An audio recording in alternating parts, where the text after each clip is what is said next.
On pense souvent qu'il faut faire de grands changements pour vraiment avoir une vie plus heureuse ou plus épanouie. Dans cette vidéo, je vais te prouver absolument que c'est totalement faux. Je pense que franchement, mettre de mini-actions en place ou prendre de meilleures décisions dans ta vie va faire exactement toute la différence. Et je pense pas qu'on doive absolument vouloir changer du tout au tout. Je pense qu'on doit faire quelques petits agencements, changer quelques petites habitudes pour vraiment avoir une vie plus heureuse. Ce que je vais te dire dans cette vidéo, j'y pense, mais du plus profond de mon cœur, et je crois vraiment faire partie des gens qui sont heureux sur cette terre. Donc je vais essayer de te donner mes tips, on va essayer d'aller droit au but. J'ai noté mes 10 micro-décisions qui ont changé ma vie et qui m'ont rendue beaucoup plus épanouie. Je les ai écrits simplement pour qu'on aille droit au but, qu'on s'éternise pas non plus dans cette vidéo, et s'il y en a une qui peut t'aider, qui peut ne serait-ce que changer une petite lumière à l'intérieur de toi qui fera toute la différence et qui te rendra plus heureuse, je te le souhaite vraiment de tout cœur. Alors la première, elle est super importante. De manière générale, on pense qu'il faut ajouter des choses à sa vie pour être plus heureuse. Moi, je pense le contraire. Je pense que tu dois commencer d'abord par retirer ce qui ne te convient plus. À commencer surtout par toutes les relations que moi je considère comme nocives, toxiques, agressives, des relations qui te tirent vers le bas, des relations qui critiquent constamment les autres en ta présence, et croisant mon expérience, bien souvent ce sont des gens qui vont également te critiquer en ton absence. Et ça, je peux t'assurer que j'en ai fait les frais et c'est quelque chose qui me correspond plus du tout. J'essaie vraiment dans mon environnement, dans mes relations, d'arrêter tout ce genre de relations, et aussi des personnes qui minimisent certaines choses. Donc quand tu vas leur dire quelque chose, ils vont dire ah mais c'est pas grave, alors que toi t'es en train de mourir de l'intérieur, t'es hyper triste, c'est la fin du monde. Et ce genre de personnes qui minimisent tout, ce genre de personnes qui ont réponse à tout, ce genre de personnes qui te vident toute ton énergie, où toi tu es toujours là pour eux, mais bien souvent ils sont pas très souvent là pour toi, ce genre de personnes, il faut les retirer de ta vie. Donc vraiment, note sur une feuille, dans ton entourage, dans ton environnement, dans tes relations, toutes celles qui te mettent le moral à plat, et tu dois vraiment commencer par faire un tri, que ça soit en termes d'activité, dans le milieu professionnel, dans le milieu familial parfois aussi, dans le milieu amical, et surtout, mesdames et messieurs, dans le côté relationnel et amoureux. Quittez les relations qui vous mettent plus bas que terre, quittez les relations qui ne vous rendent pas heureuse. Il n'est jamais trop tard pour construire une nouvelle vie, pour acheter une nouvelle maison, pour faire des enfants, pour faire quoi que ce soit. Donc vraiment, arrêtez de trouver des excuses pour rester dans des relations qui ne vous conviennent plus. C'est la meilleure chose et les meilleurs choix de vie que j'ai fait, c'était de quitter des relations qui me rendaient malheureuse, pour lesquelles je pleurais trop souvent, pour lesquelles j'avais perdu confiance en moi, pour lesquelles je me suis sentie vraiment parfois comme une petite merde. Et aujourd'hui, je me rends compte à quel point c'est important d'être dans une relation saine avec des gens qui t'entourent, qui te portent, qui sont bienveillants, qui ont une bonne autocritique, qui observent et qui te tirent constamment du positif, du constructif, et quelque chose qui te rend simplement meilleur. Donc commence vraiment par faire ça, je pense que c'est un des points les plus importants. Alors on va tout de suite passer au 2, et celui-là il est rigolo parce que j'en ai jamais parlé dans mes vidéos, mais je pense que vraiment quelque chose qui a changé ma vie, c'est me taire quand je ne sais pas et partir quand ça ne me convient pas. Alors j'aimais bien ces deux phrases et je me suis dit je vais quand même les noter, parce que en fait aujourd'hui j'ai appris que parfois me taire, c'est quelque chose qui me convenait très bien quand je ne savais pas et quand je n'avais pas réponse à tout. Ça sert à rien d'attiser des flammes, d'attiser de l'énergie, d'essayer d'avoir réponse à tout, d'être constamment dans la confrontation, dans la négociation.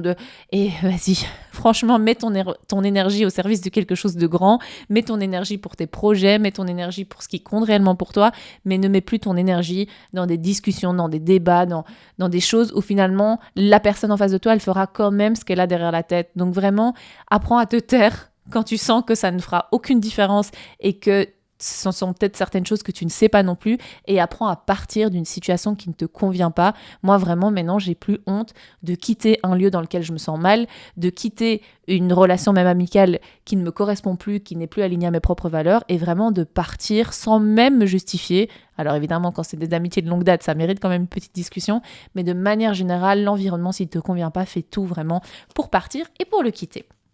Alors en 3, j'ai noté manger pour mon énergie. Donc j'ai vraiment appris, pour être plus heureuse et plus épanouie, à manger pour faire bénéficier mon corps d'une meilleure énergie pour tenir, pour être plus productif, pour avoir plus de clarté, pour être plus concentré, pour pouvoir mieux m'entraîner par exemple en séance sportive, etc.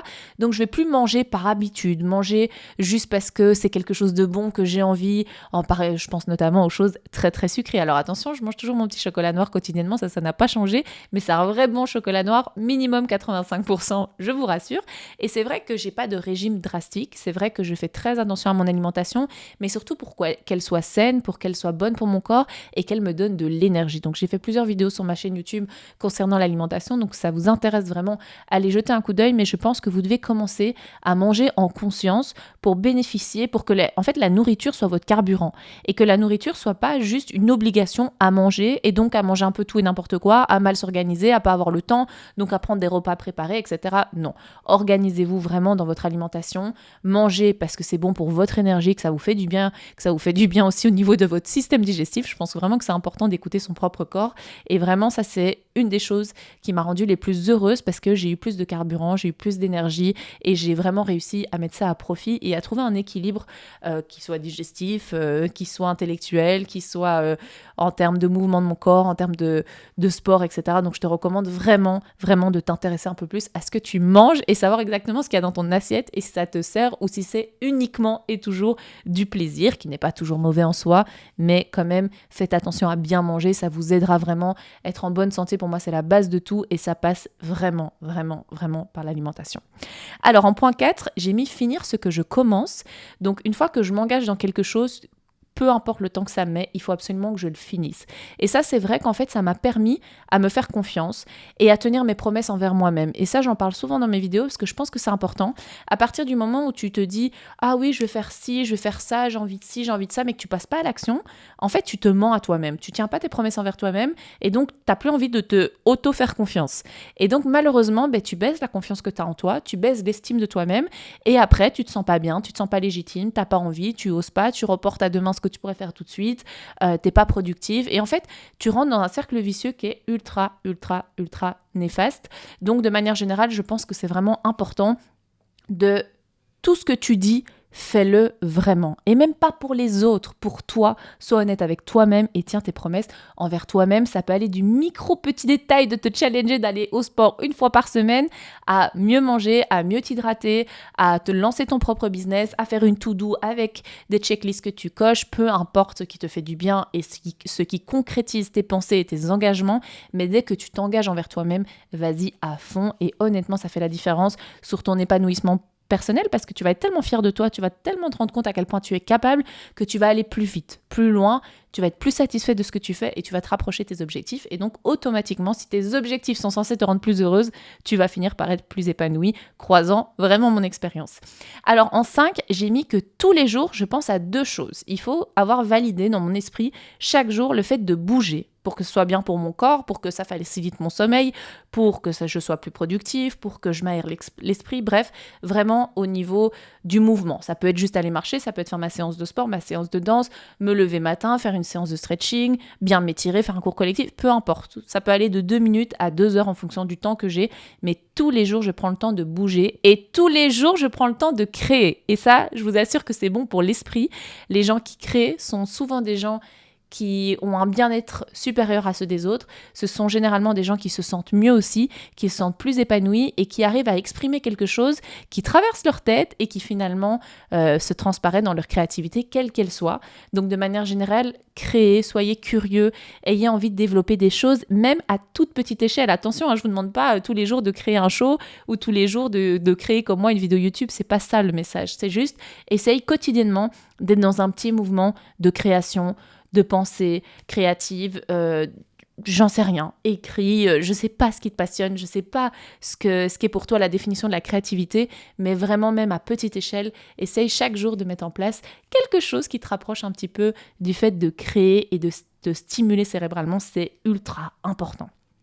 Alors ensuite, j'ai mis arrêter de répondre tout de suite. Alors arrêter de répondre tout de suite, je parle exclusivement du relationnel. Pourquoi ? Parce que ça me permet de prendre un peu de recul, de réfléchir et pas de toujours répondre à chaud, de pas toujours être disponible tout de suite pour les autres, de pas vraiment être dans une empathie suprême comme j'ai été pendant des années qui m'a énormément bouffé. Donc c'est vrai qu'aujourd'hui, je prends un peu plus de recul. Ça veut pas dire que je réponds 6 mois plus tard, ça veut juste dire que je prends le temps, parfois 1 heure, parfois 30 minutes, parfois que 10 minutes, parfois le lendemain. Mais c'est vrai que parfois, j'ai besoin de prendre un peu de recul sur la situation, de voir à quel point ça me touche ou non, ça me demande de l'énergie ou non, et à être dans un moment présent, un moment bienveillant pour pouvoir vraiment répondre à la demande. Attention, c'est tout l'opposé dans le milieu du business. Et ça, pour des gens qui m'écoutent, qui ont envie d'être dans la création de projets, des business, qui ont vraiment envie de faire bouger les choses professionnellement parlant, je vous recommande d'être ultra réactif, que ce soit avec vos clients, avec les gens qui travaillent avec vous, avec n'importe qui collabore avec vous, peu importe. Vraiment, Dubaï, ça m'a appris à être ultra réactif et à me rendre compte à quel point, en fait, c'est bien de répondre vite à la demande.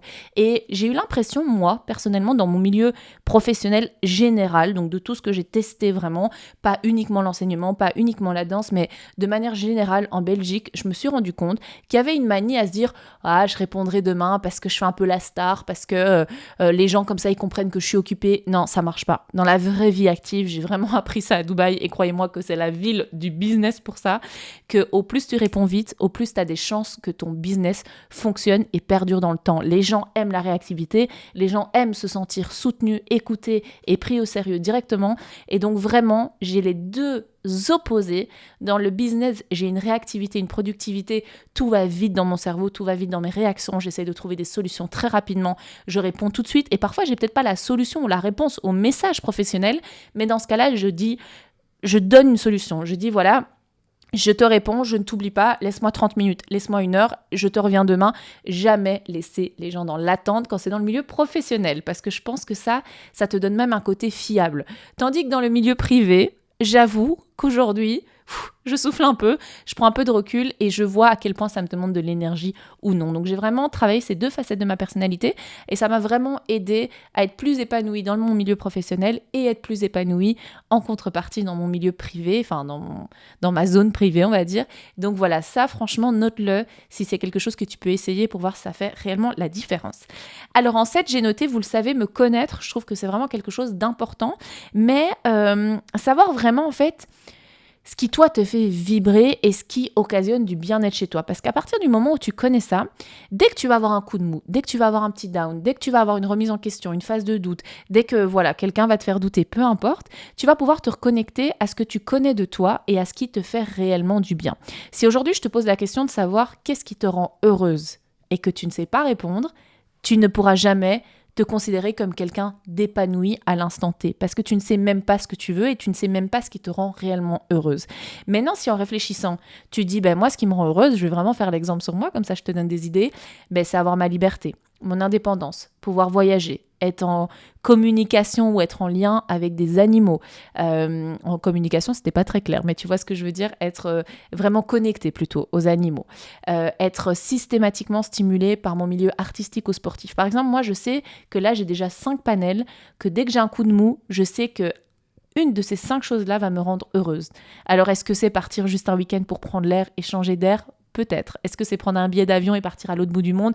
Peut-être. Est-ce que c'est prendre mon chien et aller faire une balade ? Peut-être aussi. Donc tu vois, ça peut être des choses totalement gratuites qui me font du bien. Ça peut être moi créer dans le mouvement et faire une chorégraphie dans mon salon. Ça ne me demande pas d'argent à quelque chose d'extrêmement cher parce que peut-être ta passion, peut-être ton bonheur dépend aussi de quelque chose qui coûte un peu d'argent. Donc dans ce cas-là, peut-être que tes priorités doivent changer, peut-être que tu dois mettre un peu plus d'argent de côté ou au contraire, tu peux trouver vraiment dans ton quotidien des petites choses qui vont te donner le sourire, mais où tu vas dire, mais le temps peut s'arrêter maintenant, tout va bien. Et c'est ultra, ultra important d'avoir des moments comme ça et de les connaître. Je te recommande vraiment comme exercice d'en trouver 10 aujourd'hui qui te font du bien, 5 à toute petite échelle qui ne te demandent rien, à part peut-être un peu de place ou un environnement propice à ce développement-là, et peut-être 5 qui te demandent un peu d'argent pour lequel tu mettras peut-être un peu des sous de côté pour pouvoir les réaliser, que ce soit des grands rêves, des grands projets, des grandes ambitions, peu importe, mais vraiment fais-le et dès que tu auras un petit moment de tristesse, de doute ou quoi, essaye de te reconnecter à un de ces 10 points, ça fera vraiment toute la différence. Alors, en 8, j'ai noté bien m'entourer. Alors, bien m'entourer, c'est aussi mieux m'entourer. Je pense que si aujourd'hui tu as l'entourage que tu as, c'est parce que tu l'as voulu. C'est parce que tu es resté peut-être aussi dans une zone de confort qui te convenait très bien, ou par habitude, ou simplement par fidélité, tu es resté entouré de certaines personnes. Attention à ce piège-là, parce que malheureusement, les gens n'évoluent pas à la même vitesse que toi. Donc, si tu t'entoures constamment des mêmes personnes depuis 120 ans, alors j'exagère, peut-être depuis 5 ans, 10 ans, 15 ans, 20 ans, tu vas pas pouvoir toujours évoluer parce que tu seras resté peut-être au point de départ si ces personnes autour de toi n'évoluent pas au même rythme ou n'ont pas les mêmes envies que toi. Donc c'est très bien de garder son cercle s'il est important pour toi, si c'est un pilier de vie, si c'est stable et que ça te permet de conserver une énergie qui t'apporte du bonheur. C'est génial. Maintenant, si toi, tu veux évoluer dans un domaine, il faut que tu sois curieuse, il faut que tu t'ouvres aux gens. Moi, j'ai vraiment appris à l'étranger en voyageant à être culottée et à m'ouvrir à des personnes, à oser leur envoyer un message pour connecter, à oser prendre un rendez-vous avec eux, à oser aller me poser pour prendre un café et discuter avec eux. Et vraiment, ça change la vie, ça fait des connexions, ça crée du réseau, ça t'ouvre des portes professionnelles. Moi, c'est comme ça que j'ai fait énormément de projets artistiques ici à l'étranger, aux Émirats, en Arabie Saoudite, au Koweït, des pays que je n'aurais même jamais pensé développer dans mon milieu professionnellement artistique. Donc vraiment, tout ça, c'est simplement par le fait que j'ai osé, que j'ai été curieuse et que j'ai été culottée. Et je trouve que c'est quelque chose de positif qu'il faut absolument développer pour entrouvrir un environnement qui est plus propice à ton bonheur. Mais tout ça, tu dois noter, tout ça, tu dois chercher, tout ça, tu dois oser et ne pas avoir peur de connecter. C'est vraiment super, super, super important. Il nous en reste 2. Si il y en a un qui te parle, n'hésite pas à me le mettre en commentaire, n'hésite pas à me le dire lequel t'a parlé le plus, soit avec les numéros, soit avec les phrases que j'ai dit. Et si jamais tu penses à un autre que je n'aurais pas dit dans cette vidéo, mets-le aussi en commentaire parce que ça peut aider des gens qui lisent les commentaires et qui peuvent se dire « Ah, en commentaire, il y a ça en plus, je vais peut-être essayer de mettre ça comme micro-décision dans mon quotidien et qui va peut-être changer ma vie aussi. » Moi, c'est propre à moi, mais peut-être que tu en as toi qui vont aider les autres. Donc, je te recommande vraiment de participer aussi et que cette vidéo devienne un peu interactive, qu'il y ait des commentaires qui permettent d'aider les autres, que peut-être ma vidéo permet de t'aider toi ou d'aider quelqu'un d'autre, mais j'ai vraiment envie qu'on crée un écosystème positif, constructif, qui nous tire tous et toutes vers le haut. Alors en 9, j'ai mis te créer un rendez-vous avec toi-même une fois par semaine. Oblige-toi et ne dis pas « Ah ouais, c'est une trop bonne idée », mais ne jamais le faire. Si tu trouves que c'est une bonne idée d'ouvrir ton agenda et de te dire « Ah ben j'ai rien, jeudi de 19 à 20h, tu te mets rendez-vous avec moi-même. » Et ce jour-là, tu décides de ce que tu fais. Soit la veille, tu décides, soit le jour même, soit 10 minutes avant, soit une heure avant, soit au moment du propre rendez-vous que tu t'es fixé avec toi-même. Ça peut être n'importe quoi. Ça peut être une respiration où tu prends 2 minutes, 10 minutes, 15 minutes. Ça peut être une relaxation, ça peut être un bain que tu vas prendre, ça peut être une promenade que tu vas faire, ça peut être un livre que tu vas lire, ça peut être n'importe quoi. Donne-toi juste un rendez-vous une fois par semaine avec toi. De 10 minutes à 1 heure. Mais mets-toi 1 heure parce qu'on ne sait jamais. Et si tu n'as rien envie de faire à ce moment-là, tu te poses, tu regardes Netflix, tu regardes quelque chose qui te fait du bien, tu regardes une de mes vidéos YouTube aussi peut-être, peu importe. Mais essaye, s'il te plaît, d'ouvrir ton agenda et te dire pourquoi, professionnellement parlant, j'arrive à toujours trouver du temps, toujours à caler les rendez-vous avec les autres qui en bénéficient, mais jamais avec moi qui mérite d'avoir un peu de temps pour moi. Et c'est en le faisant comme ça que tu vas réaliser que finalement, tu as du temps en fait pour toi. Parce que bien souvent, j'entends des gens dire... Moi, 24 heures, c'est pas assez long dans une journée. Je travaille, j'ai mes enfants, j'ai les animaux, j'ai plein de trucs à gérer, j'ai ceci, j'ai cela, Ok. Mais si tu avais l'obligation d'avoir 1 heure pour toi par semaine et que tu t'obligeais à tenir ta promesse envers toi-même de valider cette heure pour être plus heureuse, pour augmenter tes batteries énergétiques et te sentir mieux dans ton corps, je pense vraiment que tu peux le faire, que tu en es capable et que ça fera toute la différence. Ça peut être même une séance de sport où tu t'inscris toutes les semaines et tu y vas toutes les semaines, mais ça doit être vraiment quelque chose qui doit te faire extrêmement du bien. Et ça, j'avoue que moi, ça fait vraiment la différence et que je le fais réellement. Et que chaque semaine, si on m'appelle et qu'on me dit « Ah, t'es dispo c'est pas toujours le jeudi, chaque semaine ça change. Moi, parfois c'est le matin, parfois c'est le midi, c'est en fonction vraiment de mon agenda et de mes disponibilités. Mais c'est vrai que si je me suis booké un moment pour moi de 19 à 20h jeudi prochain, par exemple, n'importe qui va m'appeler en me disant « T'es dispo jeudi prochain ?» Bon, si c'est vraiment une opportunité incroyable qui va au-delà de mon propre bonheur et de mon propre rendez-vous avec moi-même, j'avoue que je pourrais le changer. Mais si jamais c'est pas quelque chose qui m'apporte plus de bonheur que ce que je me suis fixé comme rendez-vous, je dis que je suis pas disponible. Les gens, ils n'ont pas besoin de voir ton agenda, ils n'ont même pas besoin de savoir ce que tu fais. Tu dis non, désolé, j'ai déjà un rendez-vous. Non, désolé, j'ai déjà quelque chose de prévu. Basta. Et à ce moment-là, tu penses à toi. Vraiment, je te jure, ça fait trop la différence. Alors, en 10, et vraiment, mais Ça peut paraître bête, mais ça change tout. Mon humeur, ma clarté, mon énergie, la manière dont je suis, le calme, etc. Tout le positif qui m'entoure provient d'une seule chose, du sommeil. Et à partir du moment où moi, je respecte mon sommeil, que j'arrive à dormir mes 8 heures de sommeil minimum, parce que j'avoue, je suis une grande dormeuse et si je pouvais dormir plus, je dormirais un peu plus, j'essaye toujours de dormir avant minuit. Pour être honnête avec vous, si vous voulez vraiment mon horaire de sommeil, c'est 21h30, 6h30 debout, environ. Donc j'essaye toujours de me dire que vers 21h, c'est le moment de calme. 21h30, je me pose dans mon lit, je papote peut-être encore un peu, je réponds peut-être encore à 2-3 messages, peu importe. Vers 10h, il va falloir que je commence à m'endormir réellement. Et puis, je suis debout généralement vers 6h30. Ici, 6h30, lever du soleil, juste incroyable. Ça me met dans une énergie vraiment de fou où je me dis oh, quelle chance j'ai de pouvoir voir le lever du soleil chaque matin. Ça peut paraître bête, hein, mais vraiment, moi, ça change mon énergie. C'est ultra perso. Mais en ayant ce rythme-là, je me sens bien. Je sens que j'ai beaucoup d'énergie. Je me sens plus connectée à ce que je fais. J'ai envie d'être plus productive aussi. Et vraiment, ça a changé ma vie.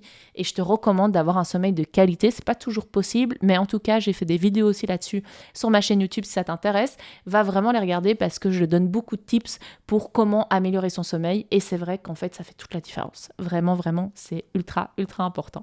N'hésite pas à me mettre en commentaire vraiment les choses qui, dans ton quotidien, les micro-décisions que tu as prises qui ont fait toute la différence sur ton humeur, sur ta joie de vivre, sur ton bonheur, sur ton épanouissement personnel, etc. Ça m'intéresse vraiment de le lire. Si tu as aimé cette vidéo, vraiment, n'hésite pas à la liker. Si tu n'es pas encore abonné à cette chaîne, mais allons-y, hein, abonnons-nous. Franchement, ça fait une énorme différence pour les créateurs YouTube. Moi, ça change ma vie de voir que les abonnés montent chaque jour, pardon. Donc, si tu en fais partie, ben, vraiment, bienvenue à toi. Et je te recommande de t'abonner parce que vraiment, ça va me faire extrêmement plaisir. Et alors, je voulais juste te rappeler quelque chose que j'ai dit en début de vidéo qui est important pour moi, c'est que ce ne sont pas les grandes choses qui vont changer ta vie pour te rendre plus heureuse. Tu ne dois pas prendre d'énormes décisions, tu dois prendre des micro-décisions. Tu dois prendre de nouvelles micro-habitudes. Tu dois faire de petites actions cumulées, répétées, qui vont vraiment faire toute la différence. Donc, fais-toi confiance, écoute-toi, prends le temps aujourd'hui, 10 minutes, pour noter peut-être de nouvelles habitudes, pour noter peut-être des exercices qu'on a fait ensemble dans cette vidéo et essaye vraiment que ça porte ses fruits. Et moi, je souhaite que vous soyez tous un petit peu plus heureux chaque jour. Donc, si j'ai pu apporter ne serait-ce que ça dans cette vidéo, je suis vraiment encore plus heureuse que je ne l'étais en début de vidéo. Je vous embrasse bien fort et je vous dis à très vite. Fais danser ce qui vibre en toi. Tu es plus puissante que tu ne le crois. Belle au-delà des miroirs. Ton glow illumine chaque regard.